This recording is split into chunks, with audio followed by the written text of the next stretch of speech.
What if I told you that one of the fastest ways to calm a high blood sugar reading is not to eat less food, but to eat smarter food in the right order? Most people have been taught to fear every carb, every bite of fruit, every spoonful of starch, and that fear keeps them stuck. Because blood sugar is not controlled by panic. It is controlled by physiology. I have seen people obsess over what to cut out and still feel exhausted, hungry, shaky, and confused, while the people who improve the fastest usually learn what to add. In this video, I am going to walk you through the foods that help flatten spikes, lower fasting numbers, and make your body respond to insulin more normally again, without making your life miserable. And before we jump in, do me one quick favor. If you want science-backed videos that help you take control of your health, subscribe now and join me each week. The reason this topic matters so much is because high blood sugar does not just live on a lab report. It shows up as brain fog, poor sleep, cravings, belly fat that will not budge, energy crashes in the afternoon, and that quiet fear in the back of your mind that something bigger is coming if you do not turn it around. So I want to make this simple, practical, and immediately useful. Not trendy, not extreme, just clear. And by the end, I will give you a very easy way to start using these foods tonight, so you are not left wondering what to do next. Here is the piece most people never get explained properly. Because office visits are short and the conversation usually jumps straight to a number. Blood sugar goes up when glucose stays in the bloodstream longer than it should. And the reason it stays there is usually not that your body forgot how to work. It is that your body is becoming less responsive to insulin. Insulin is the signal that helps move glucose from your blood into your cells. But after years of poor sleep, excess body fat, ultra-processed foods, stress hormones, and repeated spikes, your muscles and liver can start acting like they are ignoring the message. Your pancreas tries harder, insulin levels rise, and eventually your sugar still runs high. So the real goal is not to starve yourself. The goal is to make the message work better again. That is why the foods in this video matter so much, because each one helps in at least one of three ways. Some slow digestion, so sugar enters your bloodstream more gradually. Some improve fullness, so you stop chasing snacks all day. And some cool the inflammation and metabolic stress that make insulin resistance worse in the first place. This is also why just removing bread or rice for a week sometimes helps, but does not always last. If you never improve the way your body handles food, you are white-knuckling your progress. But when you start choosing foods that stabilize the system, your body begins to do more of the work for you. That is what you want, not a life sentence of fear around meals. You want flexibility, better numbers, and a plan you can actually live with. The first food group I want you to lean on is beans, lentils, and chickpeas.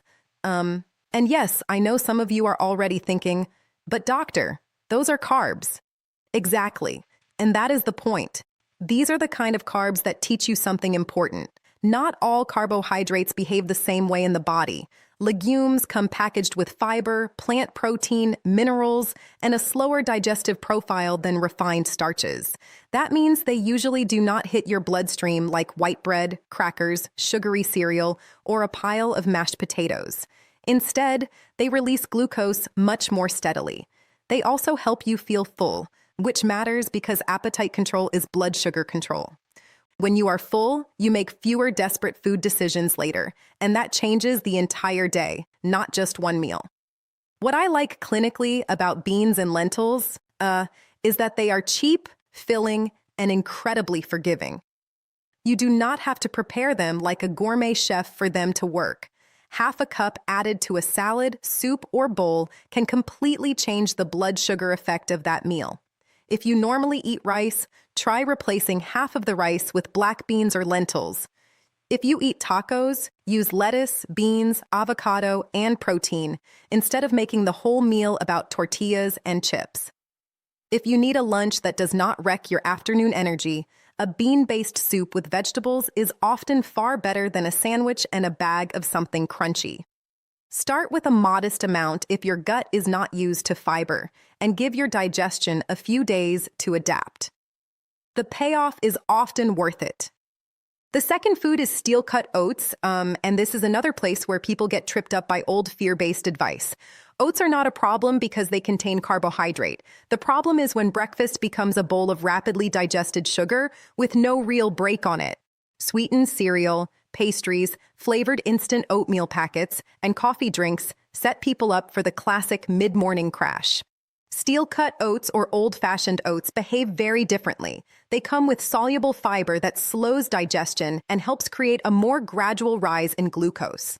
That slower release matters, especially first thing in the morning when some people are already running a little high from stress hormones and the dawn effect. A better breakfast changes not just breakfast. It changes the cravings and hunger pattern that follow. The trick with oats is not to turn them into dessert. If you take a decent food and cover it with brown sugar, syrup, sweetened dried fruit, and flavored creamer on the side, you have defeated the purpose. What works better is building a bowl that has balance.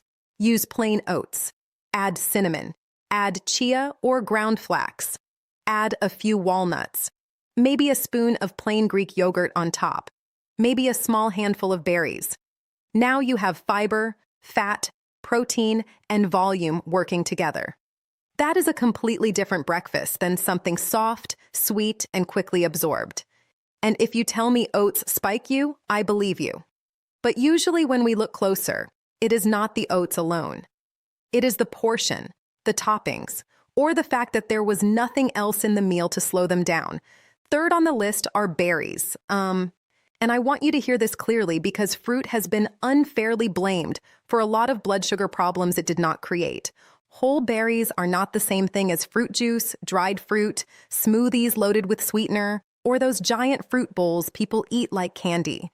Berries are smaller, lower in sugar than many other fruits, and rich in fiber and plant compounds that make them one of the smartest sweet foods you can choose. They help satisfy that part of you that wants something refreshing and sweet without sending your glucose on a roller coaster. And for a lot of people, that is emotionally important. If you feel like getting healthy means never enjoying food again, you will not keep doing it. Berries make the plan feel human. Use berries strategically, not randomly. A cup of berries beside eggs or Greek yogurt behaves differently from a glass of orange juice on an empty stomach. Add them to plain yogurt, unsweetened oatmeal, chia pudding, or a protein-centered breakfast. Freeze them if you want a colder texture and slower eating pace. If dessert is your danger zone at night, berries with a spoonful of yogurt or a few crushed nuts can take the edge off that craving without pulling you into a full sugar binge. And if you wear a continuous glucose monitor or check with a meter, you may notice something interesting. When berries replace the cookie, muffin, or healthy granola bar, the number after the meal often looks a whole lot calmer. That calm is what we are after, not perfection, stability. The fourth food is plain Greek yogurt, or if you tolerate it well, plain kefir, because protein at the right time can be a game changer. One reason people spike so hard after breakfast or snack foods is that they are eating naked carbs. Crackers by themselves, fruit by itself, toast by itself, granola by itself, and the body tears through those quickly. Greek yogurt changes the pace. It brings protein, a creamy texture that feels satisfying, and a far better hunger signal than sweet yogurt cups that look healthy but are loaded with added sugar. Some people also do well with fermented dairy because it can fit nicely into a meal structure that is simple and repeatable. And the easier the routine, the more likely you are to stick with it long enough to see real changes. Now, a big warning here, because the yogurt aisle is one of the most deceptive places in the grocery store. If the front of the package says light, low-fat, protein, or made with fruit, that tells you almost nothing about what it will do to your blood sugar. Turn it around. Read the label. If it is packed with added sugar, you are buying dessert wearing a health costume. What you want most of the time is plain Greek yogurt. Then add your own cinnamon, berries, chia, or walnuts. That way, you control the sweetness and the texture. If dairy does not love you back, unsweetened high-protein alternatives can still work, but keep the same principle. Less added sugar, more protein, more stability. A simple bowl of plain yogurt with berries can outperform a breakfast bar by a mile. Fifth, I want to talk about leafy greens. And I know this is the part where some people mentally check out because spinach is not exciting, but leafy greens are not on this list because they are glamorous. They are here because they help you build meals that do not drown you in blood sugar. Spinach, kale, arugula, romaine, collards, spring mix, all of these add volume, nutrients, and fiber with very little glucose burden. They also help you crowd out the foods that are doing damage. When half your plate is greens and vegetables, there is simply less room for the oversized starch portion that was sending your numbers up in the first place. Sometimes the most powerful intervention is not a supplement or a hack. It is physically changing the structure of the plate so the math of the meal improves. And the easiest way to use greens is not forcing yourself into giant sad salads. Put them under the foods you already eat. Put eggs on sautéed spinach. Put grilled chicken on a big bed of greens with olive oil and vinegar. Stir kale into soup. Add chopped greens into lentils, stews, or omelets. Use romaine leaves instead of making every lunch 2 slices of bread. Blend a handful of spinach into a smoothie if that is the only way you will actually consume it, but do not turn that smoothie into a milkshake. What I want is consistency. A little greens at lunch, a little greens at dinner, enough repetition that your plate starts working for you instead of against you. Boring? Maybe. Effective? Very often, yes. And effective is what changes labs. Number 6 is avocado. And this one earns its place because it slows meals down in a way people can actually feel. Avocado gives you fiber and monounsaturated fat, which helps with fullness and changes the way a meal lands. When a meal is all starch and very little fat or protein, glucose can rise fast. But when you add avocado to eggs, salad, beans, grain bowls, or even toast in the right portion, the meal tends to feel more stable. You stay full longer. You are less likely to roam the kitchen an hour later, and that matters far more than people realize. Blood sugar control is not just about what you ate at noon. It is about whether noon set you up to eat well at 3 o'clock or pushed you into a crash and a snack spiral. The mistake people make with avocado is either fearing it because of calories or acting like it is limitless because it is healthy. It is neither villain nor free-for-all. Half an avocado on a meal is usually plenty for most people. Mash it with lemon and salt. Slice it onto eggs. Put it on a bean bowl. Pair it with chopped vegetables as a snack if you need something to bridge the gap between meals. And if you do not like avocado, the principle still stands. Healthy fats can help soften the glucose response of a meal. You do not need to force one specific food. But avocado is one of the simplest ways to get that effect without much effort. It makes food taste better, and plans that taste better are plans people keep. 7th are nuts and seeds, especially walnuts, almonds, pistachios, chia, and ground flax. Because these are tiny foods with a surprisingly big metabolic impact. They add fiber, healthy fats, crunch, and staying power. And one of the fastest ways people improve their glucose swings is not even by changing main meals first. It is by changing the snacks between them. When your snack is pretzels, crackers, cereal, or a healthy oat bar, you are usually pouring more fast carbohydrate onto a system that is already struggling. Nuts and seeds do the opposite. They tend to rise more slowly, satisfy hunger better, and help you stop grazing. They are also portable, which matters in real life. A perfect plan that only works in your kitchen is not a real plan. A bag of nuts in your car is. Now, I want to be specific here, because handful creep is real. People say they are snacking on nuts, and what they mean is they ate half the container without noticing. Keep it deliberate. A small handful is enough. Sprinkle walnuts on yogurt. Add chia or flax to oats. Toss pumpkin seeds on a salad. Pair pistachios with berries instead of eating cookies by themselves. If you do use chia or flax, give them liquid or moisture so they are easier on your digestion. And if you are trying to lower blood sugar quickly, one of the best swaps you can make this week is changing your default snack from processed starch to nuts or seeds with something fibrous. That one switch alone can flatten an entire afternoon of numbers more than people expect. The 8th food is fatty fish. And this gets overlooked because the effect is not as dramatic on your tongue as it is inside your metabolism. Salmon, sardines, trout, herring, and mackerel bring protein and omega-3 fats that support a calmer inflammatory environment. Why do I care about inflammation in a video about blood sugar? Because insulin resistance does not happen in a vacuum. When the body is chronically inflamed, stressed, sleep-deprived, and overfed with processed foods, insulin signaling tends to get worse. Fatty fish helps address that deeper layer. It also gives you a protein-based meal that does not come bundled with breading, refined flour, or sugary sauce unless you add those things yourself. That makes it one of the cleanest anchors for lunch or dinner if your goal is steadier glucose. And you do not have to be a person who cooks restaurant-level salmon every night to get the benefit. Canned sardines, canned salmon, and canned mackerel count. They are not glamorous, but they work. Eat fish a couple times a week, bake it with olive oil and lemon. Put canned salmon on a salad. Mix sardines with mustard if that makes them more tolerable for you. If you hate fish, then yes, we can find other ways to improve your diet. But do not ignore how powerful a protein-centered dinner can be compared with pizza, pasta, or takeout that is mostly refined carbohydrate. One of the easiest meter experiments you can run is comparing a dinner built around fish and vegetables with one built around fries and bread. Your body will tell you the difference very quickly. Number 9 is extra virgin olive oil. And I know it sounds strange to put an oil on a list of foods to lower blood sugar. But remember, we are not only talking about foods that contain little sugar. We are talking about foods that improve the way a meal behaves. Olive oil is rich in monounsaturated fat and works beautifully as part of a plate that includes vegetables, beans, or protein. It adds satisfaction and can slow the overall pace of digestion when paired well.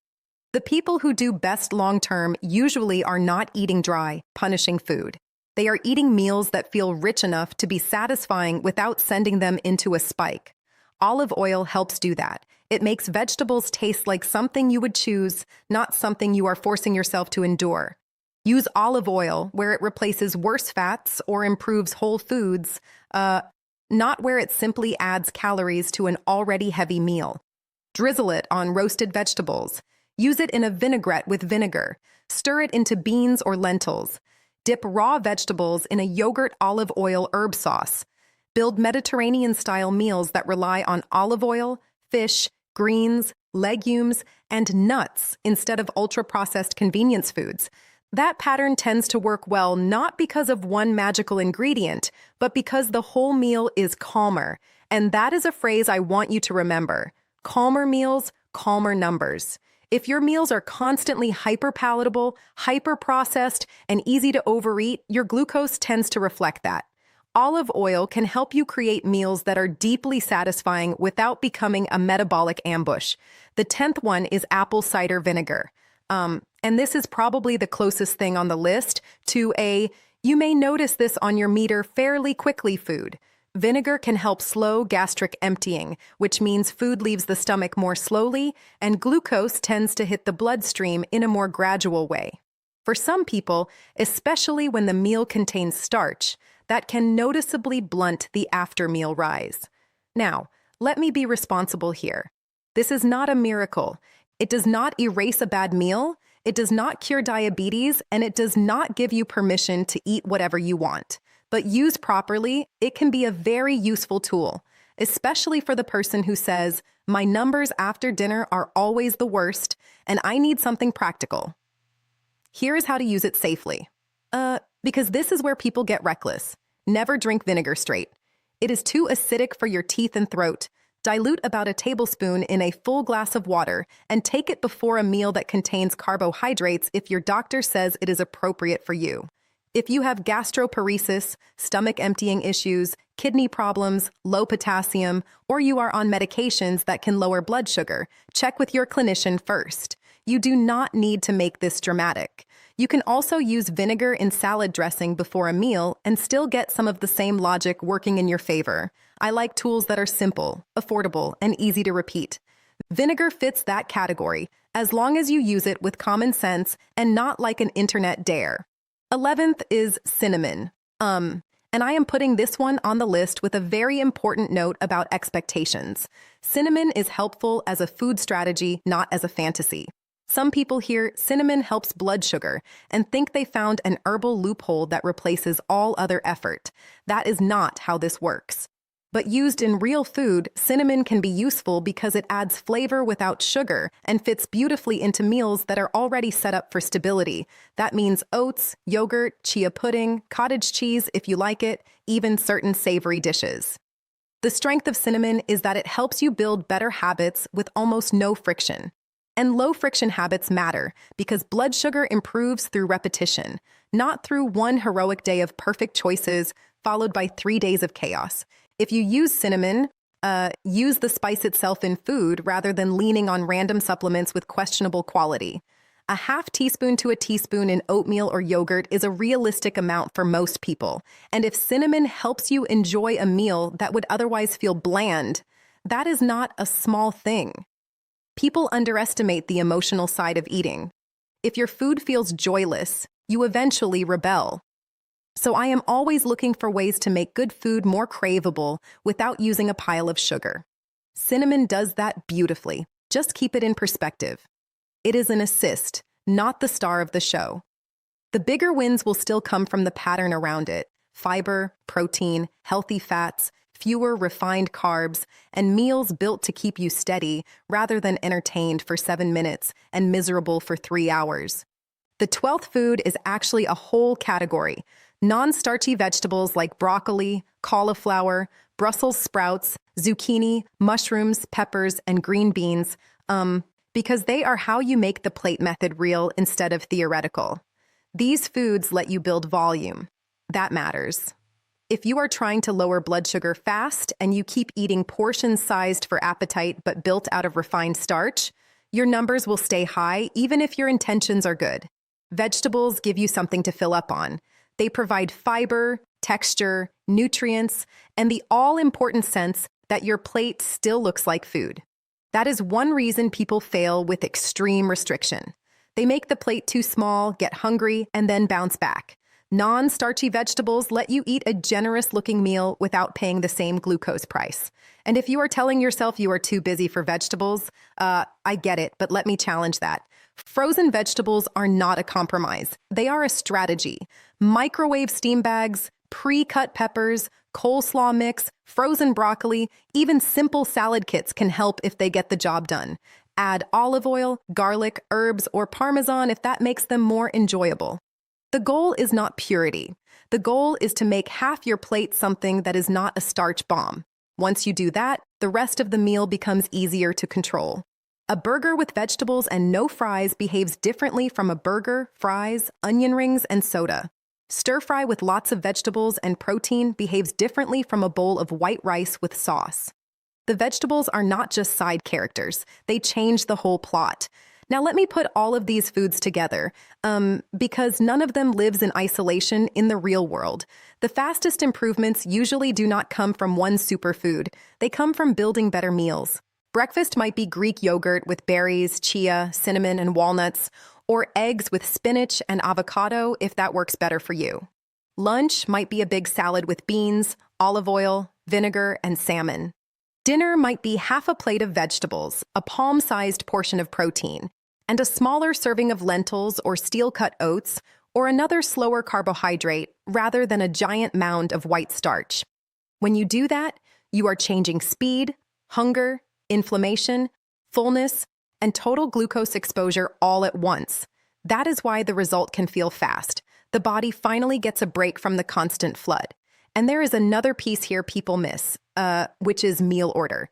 If you eat protein, vegetables, and fat first, then the starch part of the meal second.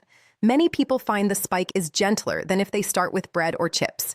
Same food, different sequence, different metabolic effect. So if you sit down to dinner and the bread basket is your appetizer, you are setting yourself up one way. If you start with salad, protein, and then move to the starch, you are setting yourself up another way. That is not punishment. That is strategy. Once you understand this, food stops feeling mysterious. You realize your numbers are not random. They are often telling you a story about meal structure, not just about one ingredient. And that is good news because structure is something you can change. Let me tell you about a patient I will call Maria, because her story is what I want for so many of you. She was in her late 50s, exhausted all the time, and terrified because her fasting sugars kept showing up high, even when she thought she was being careful. She had already started skipping foods she loved, but the trade-off was that she felt deprived, irritable, and honestly, a little hopeless. Breakfast was usually toast or cereal because it felt quick. Lunch was often a sandwich and a bag of chips because she was busy. By late afternoon, she was so hungry she would snack while making dinner. Then dinner would turn into rice, bread, and whatever was easiest. She was not lazy. She was overwhelmed. And when people are overwhelmed, they usually do not need more shame. They need a better sequence. So we did not start with a cleanse or a complicated program, and we definitely did not make her count every gram of everything. We changed the anchors. Breakfast became plain Greek yogurt with berries, chia, and walnuts, or eggs with vegetables. Lunch became a salad with beans and protein instead of bread being the center of the meal. She drank diluted vinegar before her heavier dinners. We made sure dinner had vegetables first and a smaller portion of starch second. And when she wanted something sweet, berries replaced the cookies that had become an evening routine. Within days, her meter readings after meals were less chaotic. Within weeks, her fasting numbers were trending down. More importantly, she told me she no longer felt out of control around food. That is the hidden victory. Because once that feeling changes, the body usually follows. This is the part I want you to remember.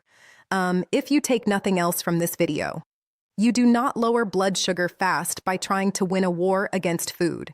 You lower it by choosing foods that help your biology do what it was built to do. Fiber slows the flood, protein stabilizes the meal, healthy fats reduce the urge to keep eating, non-starchy vegetables create room on the plate, fermented dairy, beans, nuts, seeds, fish, olive oil, vinegar, cinnamon, berries, these all play different roles, but the overall effect is the same. Less chaos, less overshooting, less hunger, less need for your body to keep pumping out more and more insulin into a system that is already struggling. When the pressure comes down, your numbers often begin to follow faster than you expected. I also need to say this clearly because I never want practical advice to become dangerous advice. If you are on insulin or medications that can drive your glucose down, especially sulfonylureas, rapid improvement in food quality can change your readings enough that your medication needs may need reevaluation. That is a good problem to have, but it still needs supervision. Do not decide on your own to stop prescriptions just because you started eating better this week. Use your meter, watch your trends, work with your clinician, and if you have unexplained weight loss, severe thirst, vomiting, very high readings, or symptoms that worry you, that is not a watch another video situation. That is a medical care situation. I want this channel to empower you, not make you overconfident in moments where you need proper support. So here is your action plan for tonight and tomorrow, and keep it simple. First, choose one breakfast upgrade. Either steel-cut oats with chia, walnuts, cinnamon, and berries, or plain Greek yogurt with berries and seeds, or eggs with greens and avocado. Second, make lunch half vegetables and add beans or another protein instead of letting bread dominate the plate. Third, before your biggest carbohydrate-heavy dinner, use diluted apple cider vinegar if it is safe for you. Fourth, swap your usual snack for nuts, seeds, or berries. Fifth, build tomorrow's dinner around fish or another protein and non-starchy vegetables before you even think about the starch. Do not try to master everything at once. Just create one calmer day, then another calmer day. That is how a lower A1C begins. Quietly, repeatedly, on ordinary Tuesdays. And finally, do not let anyone convince you that the only answer is to fear food forever. Your body is not broken beyond repair. It is responding to the signals you give it every day. Change the signals, and very often, the numbers begin to change too.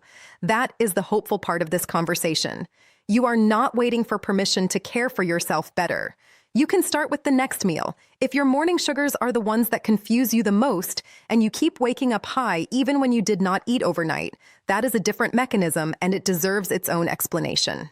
In the next video, I want to show you exactly why that happens and what to do about it. And if this helped you, I will see you there.